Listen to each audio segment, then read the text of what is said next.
Leith with the This Is Aging Project, and I have with me today Kymberly Nielsen up in the Dallas area. Hey, Kymberly, how are you? I'm good, Julie. Hi. We're going to just start off with the first question, which is, what is aging? To me, aging is about fragility, Mhm. um, fragile in your physical being and fragile in all the bad actors that go after seniors. So Mhm. um, it has, it's something I think about a lot, hitting 60 in a month. You're And spry. and so for me, aging is trying to take better care of myself physically to ward off falls and joint problems and those kinds of things, but also trying to stay relevant intellectually, especially when it comes to technology. I just seeing so much bad actors out there that go after seniors and fear Yeah, of becoming there. one of them. I think there are a lot, and I think that that population tends to be vulnerable or is perceived as an easy target, which makes it a challenge. Yeah, we got something in the mail just Saturday, and it was one of those your warranty has expired Yeah, cards, and it was just so legitimate looking. I mean, I had to read it for yeah, a minute because I was like, has our car warranty expired? And then I was like, no, you know better than this. Throw it away. right, exactly. And it's really easy to get, I think, sucked in. So if you were to describe anything that you would do differently in your life, looking back and where you are now at 60, what would that be? Wow, That's a range, isn't it? it is such a range. Financially, uh, I would have been better about paying myself first, which my father taught me, pay yourself first, pay yourself first. But then Right. life happens and you don't pay yourself first. So I probably would have done that better than I did. And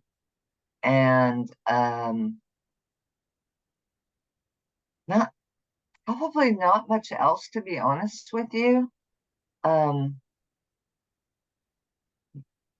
because I don't really have regrets. Which is great.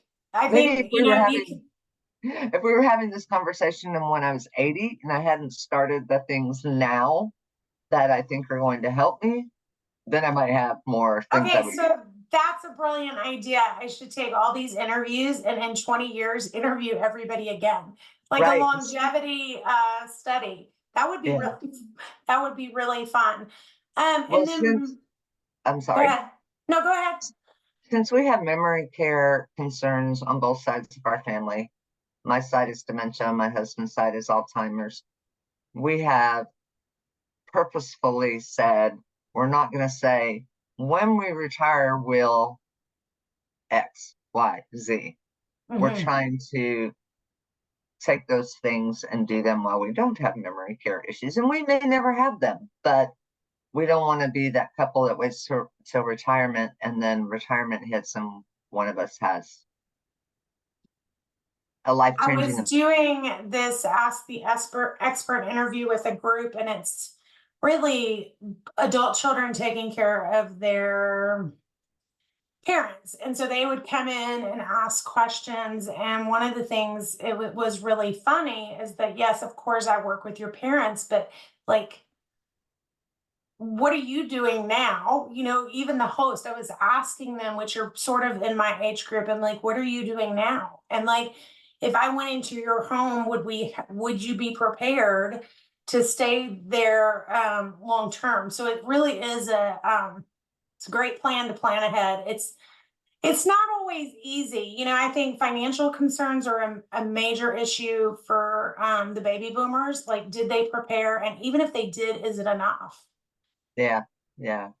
That big question of is it enough? We are, as we do a little bit of updating, looking more at universal design, the Yeah. door handles and um on That's your advice. probably because I've beat it into your head. Like, get a lever, get a lever. Yeah, we talked a lot about that last night. It was interesting. Okay, and then Kimberly, my last question, unless we go somewhere else with it, is how do you believe you're living your best life?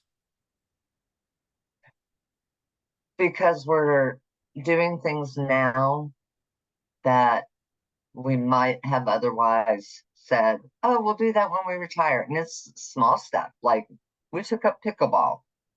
Oh, that's Um, fun. yeah. And our travel is happening now. Well, we have the energy and the money and the time, traveling more now, not waiting.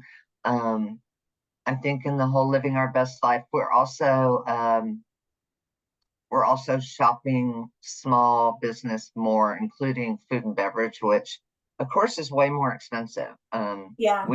We shop almost exclusively at farmers markets, and now even going to farmers markets for produce, meat, cheeses, chicken, things that we wouldn't have normally bought at a farmer's market and could never have done when we had all the kids at home. We couldn't have afforded it. Right.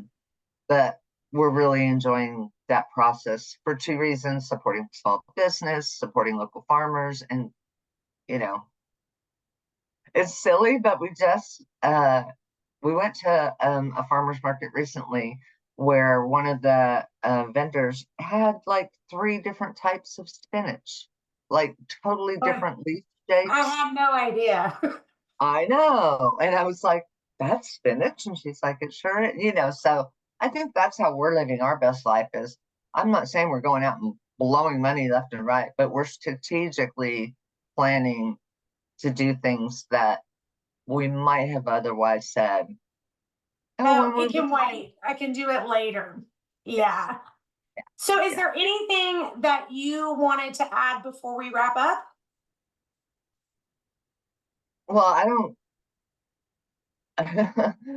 It's funny because it sounds like a promo for you personally, but Ah, you really brought safety awareness mm, into my life.